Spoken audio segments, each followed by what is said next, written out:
आज हमने respected chairman उनको ये जानकारी दी है कि जो ये एएनपीआर कैमरे लगाए थे, सीयूकेएम के चेयरमैन साहब को हमने अभी चिट्ठी लिखकर ये जानकारी दी है। हम जल्दी ये सिस्टम डेवलप कर रहे हैं जिससे एंड ऑफ लाइफ व्हीकल से पहले एडवांस में उनको जानकारी दी जा सके, 1 महीना पहले, 3 महीने पहले, ताकि उनको पता हो कि उन्होंने अपनी गाड़ी को यहां से रिमूव करना है। हम दिल्ली के वातावरण को भी साफ करेंगे और दिल्ली की गाड़ियों को भी नहीं जब्त होने देंगे।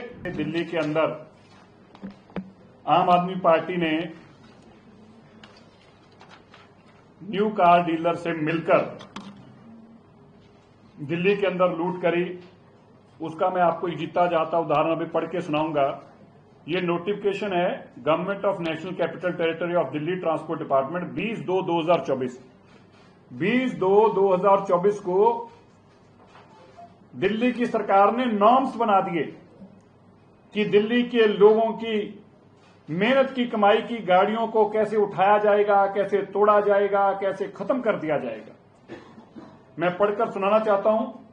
बकायदा एक पॉलिसी बनाकर उनके ऊपर तुगलकी फरमान, जैसे औरंगजेब का फरमान होता था, उसी तरह का फरमान दिल्ली की सरकार ने क्या जारी किया। The enforcement agency should conduct continuous enforcement drive for phasing out end of lifeless from public places of Delhi and should send daily report. रोज की रिपोर्ट दो और पब्लिक प्लेसेस से भी उठा उठा के उनको लेके जाओ। The end of vehicles found playing on parked in public places will be impounded, seized by enforcement agency and shall be handed over to the for seizure memo। उनको इंपाउंड कर लिया जाएगा, सीज कर लिया जाएगा। देखिए तुगलकी फरमान क्यों किया जा रहा है। ये सब 10 साल तक दिल्ली की अकेली देश की ऐसी स्टेट है, ऐसा डिस्ट्रिक्ट है, ऐसा राजधानी है, ऐसा यूटी है जिसके अंदर 10 साल और 15 साल के व्हीकल चलना पे मनाही है। और दिल्ली की सरकार ने जानबूझकर इस ऑर्डर को फर्दर इंप्लीमेंट किया, बजाय कि जाके सुप्रीम कोर्ट को और एनजीटी को बताते और काम नेक करते जिससे दिल्ली का पोल्यूशन कम होता। इसकी बजाय उन्होंने नए कार डीलरों से पैसा लेकर उनसे लेन देन किया और उस लेन देन के एवज में एक कानून बनाकर रख दिया। ये देखिए अगली, यहां तक ही नहीं रुके, उन लोगों ने प्रोसीजर भी तय कर दिए। क्या कर दिए, हर व्हीकल को अंडरटेकिंग देनी होगी कि जो बैंड एनसीडी के अंदर वो कंफर्मेशन नंबर डालकर और ये बताएगा कि मैं दिल्ली में क्या एनसीटी में भी नहीं चलाऊंगा ये गाड़ी। मतलब इनको एनसीटी की भी चिंता थी, ठीक है। And of vehicle should be impounded for second time. अगर पहली बार उसका चलान करेंगे लेकिन दूसरी बार तो उसको वापस ही नहीं करेंगे, उसकी गाड़ी को इंपाउंड कर लेंगे। और यहां तक कह दिया कि अगर कोई ट्रांसपोर्ट व्हीकल होगा उसको तो हम पहली बार में ही इंपाउंड कर लेंगे, पहली बार में उसको इजाजत भी नहीं देंगे छोड़ने की कि वो बाहर भी कहीं लेके जा सके, ये भी इजाजत नहीं देंगे। फिर क्या किया, हमारे यहां पर आप सुनकर हैरान होंगे, कोई स्क्रैप का यूनिट ही नहीं है और स्क्रैप के रेट भी तय कर दिए। 90% of the finish scrap component जो है उसके तहत गाड़ी को बहुत मुश्किल, अगर कोई मर्सिडीज गाड़ी भी होगी उसको भी 80-90 हजार रुपया मिलेगा। ये क्यों किया गया, नई गाड़ियों के साथ, नए डीलरों के साथ हाथ मिलाकर किया गया। और यहीं नहीं रुके, एएनपीआर कैमरे लगा दिए क्योंकि डीलरों ने आके कहा नई गाड़ी वालियों ने कि भैया तुम्हें पैसे दिए हैं, गाड़ियां अभी भी कम उठ रही हैं। बोले अच्छा हम और उठाते हैं, हम ये करते हैं कैमरे लगा देते हैं पूरी दिल्ली के अंदर। पूरी दिल्ली में कैमरे लगवा दिए और कैमरे लगाकर उनके माध्यम से चुन चुनकर अब गाड़ियों को हटाया जा सके उसका इंतजाम किया गया। और पर्दे के पीछे क्या कहा जाता है बार बार कि सुप्रीम कोर्ट ने कहा, एनजीटी ने कहा। कभी किसी ने पूछा भाई सुप्रीम कोर्ट एनजीटी को तुमने जाके बताया कि दिल्ली और देश के अंदर अगर बाकी जगह पर मान्य नहीं है कानून तो हमारे पे लागू क्यों हो रहा है। आपने जानबूझकर दिल्ली के पोल्यूशन को बढ़ाने का काम किया ताकि ऑर्डर जो है पक्का ही लागू हो जाए और नई कंपनियों से पैसे मिलते रहे। आज हमने रेस्पेक्टेड चेयरमैन उनको ये जानकारी दी है कि जो ये एएनपीआर कैमरे लगाए थे, सीयूकेएम के चेयरमैन साहब को हमने अभी चिट्ठी लिखकर ये जानकारी दी है। उनको हमने बताया कि जो ANPR कैमरेस लगाए हैं ये रोबोट सिस्टम नहीं है, अभी तक इनके अंदर बहुत सारे चैलेंजेस हैं। मैं बताना चाहता हूं पढ़कर। While the automated number plate recognition system cameras have been installed at most of the fuel stations, the system lacks the requisite robustness required for such crucial system. Some of them are crucial issues related to technological glitch, camera placement, sensors not working, speakers manipulation. ये speakers भी manipulated हैं, ये भी कोई चल नहीं रहे, कोई बोल रहा है कोई नहीं बोल रहा, ये माल फंक्शन एक अलग से है। इसके साथ ही सेंसर्स की प्लेसमेंट, ये सब चैलेंजेस हैं। इसके साथ साथ ये इंटीग्रेटेड भी नहीं है, एनसीआर के डेटा के साथ अभी तक इंटीग्रेटेड भी नहीं हो पाए। इसके साथ साथ एंड ऑफ लाइफ व्हीकल्स जो है, इसमें एक और चैलेंज आ रहा है हमें, वो है कि HSP जो हाई सिक्योरिटी रजिस्ट्रेशन प्लेट्स हैं, इनमें से भी जो जिन पे नहीं है उनको ये आइडेंटिफाई नहीं कर रहा। पेट्रोल पंपों में झगड़ा हो रहा है कि भाई ये भी 10 साल से पुरानी गाड़ी है, तुम इसको क्यों नहीं छेड़ रहे। तो ये एक नई बीमारी वहां पर खड़ी हो गई, क्योंकि जो HSRP प्लेट्स नहीं है उनको ये आइडेंटिफाई नहीं कर पा रहा। इसके साथ ही इसमें एरर्स भी आ रहे हैं और इसकी इंप्लीमेंटेशन में दिक्कतें और चैलेंजेस भी हैं। हमने ये भी बताया कि किस तरह से गुड़गांव, फरीदाबाद और गाजियाबाद और बाकी एनसीआर के अंदर भी ऐसा कोई कानून अभी तक लागू नहीं हुआ। अगर कोई दिल्ली में नहीं फ्यूल मिलेगा तो उसको जाके गुड़गांव में, फरीदाबाद से ले लेगा। तो इसका लाभ कैसे होगा?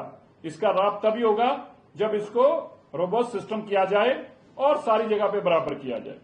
हमने बताया कि दिल्ली की सरकार पोल्यूशन के लिए बहुत तेजी से कदम उठाए हैं, डस्ट मिटिगेशन के कदम उठाए हैं, फ्यूल पोल्यूशन के लिए हमने काम किया है, हमने PM 2.5 को कम करने के लिए काम किया है। हमने बताया कि किस तरह से दिल्ली की सरकार इस साल 70 लाख से ज्यादा पेड़ लगाने जा रही है। हमने बताया कि किस तरह से PUC जो पोल्यूशन अंडर कंट्रोल सर्टिफिकेट है, उसको हम और मुस्तैदी से जानकारी ले रहे हैं, थर्ड पार्टी उसकी जानकारी लेके। पिछली सरकार ने जो स्कैंडल उसमें भी किया था, उस तरह का कुछ ना हो, उसके लिए भी हमें पक्का कदम उठा रहे हैं। हमने ये भी बताया मैंडेटरी किया गया, हाई राइज बिल्डिंग्स के अंदर एंटी स्मोक गन्स लगाई जा रही है और उनको मैंडेटरी कर दिया गया है।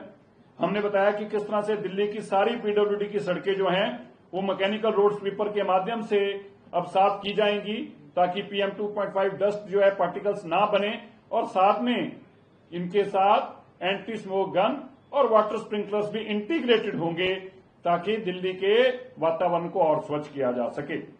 हमने जानकारी दी कि 500 स्क्वायर मीटर से ऊपर की जितनी भी कमर्शियल हो, रेजिडेंशियल हो, कोई भी कंस्ट्रक्शन है, उसको मैंडेटरी कर दिया, उसको हमारी 14 नॉर्म्स को लगाना, पूरा करना, और साथ में हमारे दिल्ली पोल्यूशन कंट्रोल के पोर्टल के ऊपर अपने आप को रजिस्टर करना, ताकि वहां पे भी PM 2.5 को रोका जा सके, वो ना बढ़े, नॉर्म्स के मुताबिक रहे। हमने बताया कि हम प्रिवेंटिव कदम उठा रहे हैं एंड ऑफ लाइफ व्हीकल्स के लिए। कैसे? हम जल्दी ये सिस्टम डेवलप कर रहे हैं जिससे एंड ऑफ लाइफ व्हीकल से पहले एडवांस में उनको जानकारी दी जा सके, 1 महीना पहले, 3 महीने पहले, ताकि उनको पता हो कि उन्होंने अपनी गाड़ी को यहां से रिमूव करना है, दूसरे स्टेट में अगर ले जानी है। ये सारी जानकारी का भी हमने सिस्टम बनाया, और दूसरे स्टेट से ऐसी गाड़ियां ना आए, नेबरिंग स्टेट्स के अंदर भी हम इस माध्यम से, टेक्नोलॉजी के माध्यम से उनको जानकारियां देंगे। इनके चलते हमने उनको जानकारी दी है, because of the technological and extremely complex system and lack of integration and with neighbouring states, there is a public discontent and outcry. In these said circumstances, it is not feasible to implement this system where fuel is being denied to EOL end of life vehicles identified through ANPR installed at petrol pumps in Delhi. हम उनको जानकारी दी है कि इसके चलते ये इस ANPR को इम्प्लीमेंट करना, इस सिस्टम को इम्प्लीमेंट करना अभी फिजिबल नहीं है। इसलिए जो बाकी स्टेट्स के अंदर, जब आप बाकी जिस तरीके से NCR के अंदर जब आप इसको इम्प्लीमेंट करेंगे, साथ साथ में तब तक हम भी अपने आप को टेक्नोलॉजिकली इसको जानकारी लेकर, इसको अपग्रेड करके, इसके टेस्ट करके, इसका एक्सपीरियंस और एक्सपेरिमेंटल तौर पर भी पूरी जानकारी लेके एक पूरा सिस्टम रोबस्ट हो जाए, उसके बाद ही इसको भी हम भी इम्प्लीमेंट करने की स्थिति में होंगे। पर मैं ये कहना चाहता हूं, माननीय दिल्ली की मुख्यमंत्री रेखा गुप्ता जी ने बड़े स्पष्ट तौर पर आज इस बात को दोबारा से सुनिश्चित किया है। दिल्ली के लोगों को जो कठिनाइयां 10 साल की बीमारी कारण आ रही हैं, उनकी गाड़ियों को जब्त किया जा रहा है। इन सब के लिए वो जो भी करना पड़ेगा, एड़ी चोटी तक का उनका अगर जोर लगाना पड़ेगा तो वो भी लगाएंगे। हम दिल्ली के वातावरण को भी साफ करेंगे और दिल्ली की गाड़ियों को भी नहीं जब्त होने देंगे। ये हमारी दिल्ली की मुख्यमंत्री रेखा गुप्ता जी का दिल्ली के लोगों के साथ संकल्प है, उनके साथ ये वादा है और दिल्ली के लोगों ने हमें मैंडेट दिया है। हमने दिल्ली को भी हवा को भी साफ करना है, दिल्ली में एक्वे लेवल भी नीचे लेके आना है, दिल्ली के बच्चे भी साफ हवा ले सकें, यह भी चिंता करनी है। और उनके साथ उनके इमोशंस के साथ जुड़ी हुई, उनके सेंटिमेंट्स के साथ जुड़ी हुई चीजें भी उनसे ना छीनी जाएं, इसकी भी चिंता दिल्ली की सरकार करेगी। प्रभात खबर.com, विश्वास वही, रफ्तार नहीं।